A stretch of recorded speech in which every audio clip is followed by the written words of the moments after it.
Welcome to Edify Living, where we look beyond the horizon because there is always more to life.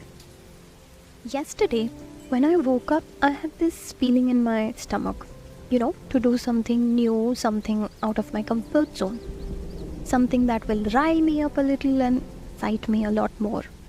Considering I was home and wasn't exactly planning on going out, I knew what would give me that kind of thrill: cooking. And as mundane as it sounds, my culinary skills comes out once in a while, so I treat them absolutely sacredly. I had come across this recipe on Pinterest a few days ago and, it was a little tricky and a whole lot of demanding on the effort department. So in short, it was something I would never try on my usual days. But because I was on my one-track mind, I decided to take the plunge. And thankfully, I didn't burn the kitchen, broke any bowls, or even created a non-manageable mess. Well, non-manageable being the key term, because I did create a mess. But the whole point of this conversation is to not talk about my bad culinary skills, but actually to bring you to today's topic of the podcast: small steps to bigger rewards. While the dish turned out a solid 8 on 10, which I'm proud of, but I actually realized something later that day. You don't automatically become the best. You have to take the small steps, like the one I took. In order to win, I have to push my boundaries. I have to step out of my bubble, and it doesn't matter if it is cooking a random dish or pursuing something bigger in life.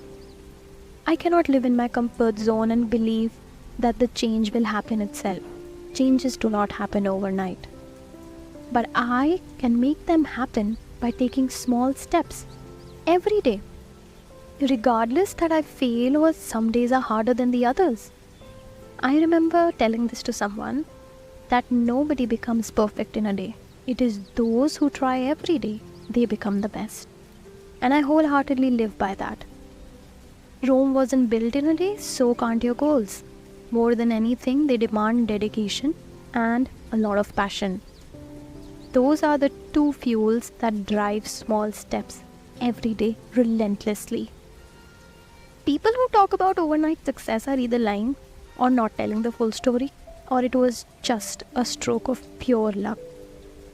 Because people who are truly successful, they know where they began and what it took to reach where they are. And I'm not talking about the extreme things. You don't need to become someone who's aloof, just disconnected from the world, living under the rock. I'm not asking you to do any of those things. You need to begin doing those little changes that will make a huge impact on you. And lucky you, today I have prepared a whole list of those things for you. Let's get started. Smart work over hard work. Everybody knows about smart work. A lot of people talk about smart work over hard work, and in reality, only a % of population actually implement it in their real lives. A general example that always comes to my mind about this is from my own personal life.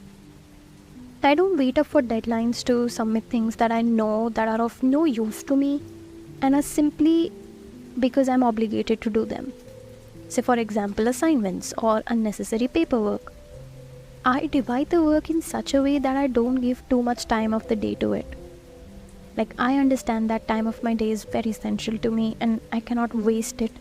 And this usually begins the moment I receive such an assignment or such a submission. A deadline that falls on my head, the moment it does, I begin from that day onwards. I divide it over the week or over the course of time it is holding up to me. And I always finish it, or at least try to, a day before. Because it saves effort, time, energy, and a whole lot of headache and caffeine. 15 minutes a day, according to me, is a lot better than 3 hours a day before.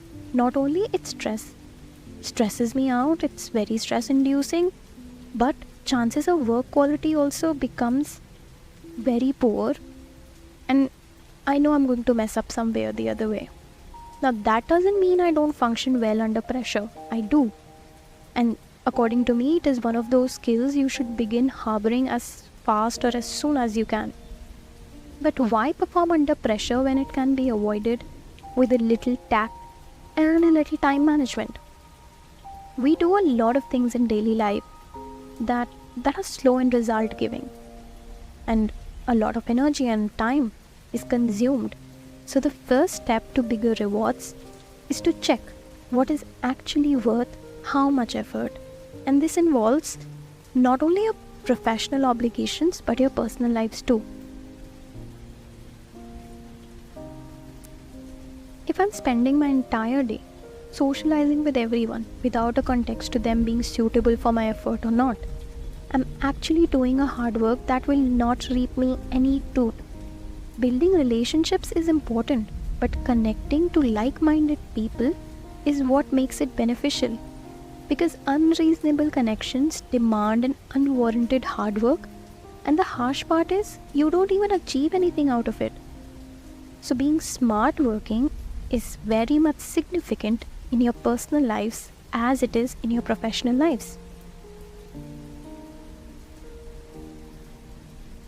Next, consistent routine. Routine is a boring word, and I get that. As soon as this word is spoken aloud, all the thrill of life vanishes. But there is no denying that routine is the smallest things that change your life for better. Most people confuse routine from being a clockwork. I did too some time ago. And to a certain extent, it is clockwork. But that is not what it entirely means. Okay, let's make it little simple sounding. I've made it too complex. Timetables are not routines. If you confuse timetables from being routine, then you're wrong. Now, they might be synonymous in dictionary, but in life and application, they're two different things. I'll tell you how. Routines are inducing certain practices in your life at a certain time of the day that keep you grounded and well aware of what you're doing and what you actually want to achieve. Like, no matter where I am or how long my day has been, I always have a little conversation about my day with my brother. That way we always remain in touch with each other's life, and it gives a lot of clarity on my actions too. Another example. No matter when I wake up, which by the way I'm trying to make constant too, but I still haven't succeeded yet. Anyways, as I was saying, no matter when I come out of my dreamland, I never skip breakfast. And I know sometimes my later meals get delayed due to it, and I'm certainly not asking you to do that. But breakfast is the time I plan my entire day. Jot down my task, read some pages from books, speak to my parents or whatever, but do things that give me a clear head start for the day. So I know that the day has officially begun and I have to get going. Consistent routine is that checkmark of life that brings stability in times of absolute uncertainties.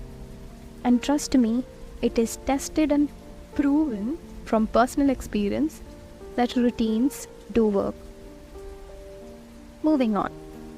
The third thing is celebrating little victories. I've heard a lot of people say this. Oh, this is not big enough to celebrate, or oh, it's nothing, anybody could have done that. Yeah, anybody could have done that, but you did. So it's okay to slow down and tell yourself you did a good work.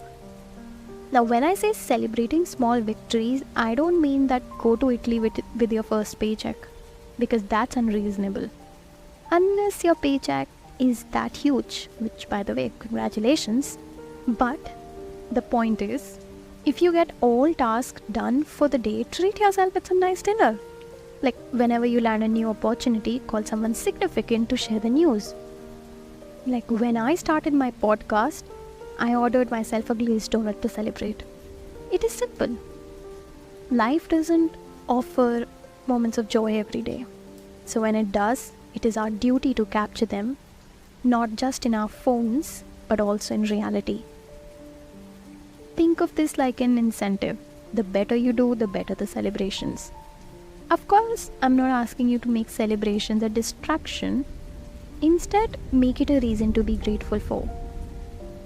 And those little things to start towards bigger achievement in life. Giving yourself due breaks.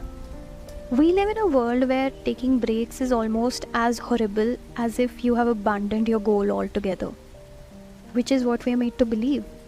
But this is absolutely wrong. And one of those things I always tell my friends is that it is okay to stop for a while and just do nothing. Our brains and bodies are not machines and they cannot work non-stop. Even machines need to slow down sometime, and here we are talking about ourselves. Being ambitious is one thing, but letting that rule you is the other. Everybody needs breaks, and it's okay to accept that, because if you keep on doing something non-stop, you'll not only wear out your own body, but actually you'll get tired of your work and your aims and goals will no longer excite you. Because a time will come when you just want to give up entirely because you're so tired. So to avoid that ever happening, take a little break once in a while and pause. Now this break can be whenever you feel like, but it is always better to have it before your body begins screaming for it. And lastly, understanding your priorities. Now this is as common as it sounds, but so tricky that most people don't understand it yet, myself included. Because ultimately, what are my priorities? This question has kept me up at night and still caves into my mind. Over time, I gradually realized that it's alright to have a hazy image of your long-term priorities, as long as you have that hazy image. Because things could be figured out on the way, and that's absolutely alright. So I began focusing on my short-term goals, what I wanted now, and just how can I achieve that. Setting priorities that made me feel I'm progressing and not stuck where I am was a huge sense of accomplishment, since I have aligned the things that really mattered and the things that didn't. Now here's a little trick to understand priorities. Look at the tasks that you have at hand. Which is giving you the most headache? Ooh, that one? Yeah, right there. That is your priority. Being successful or being healthy, these are goals. These are not priorities. But learning a skill or keeping a healthy diet, that is a priority to achieve a goal. Don't make vague priorities. They should be specific and to the detail, and then only they become achievable. Lastly, thousands of people begin the race of life thinking that it's a sprint that requires speed and madness. But only those cross the finish line who begin by knowing that life is a marathon that actually requires consistency and dedication. I'm your host Priyal, and I will see you next Sunday. I hope you have a wonderful week ahead. You can connect to us on Instagram, edify.living is a handle, or write to us on our Gmail given in the description and tell us about the podcast. What are your views and opinions about it? We would love to hear each one of them. Till then, thanks for tuning in. The takeaways from today's podcast are: small steps to bigger rewards can be achieved by smart work over hard work, consistency of routine, celebrating little victories, giving yourself due breaks, and finally, understanding your priorities. Thank you.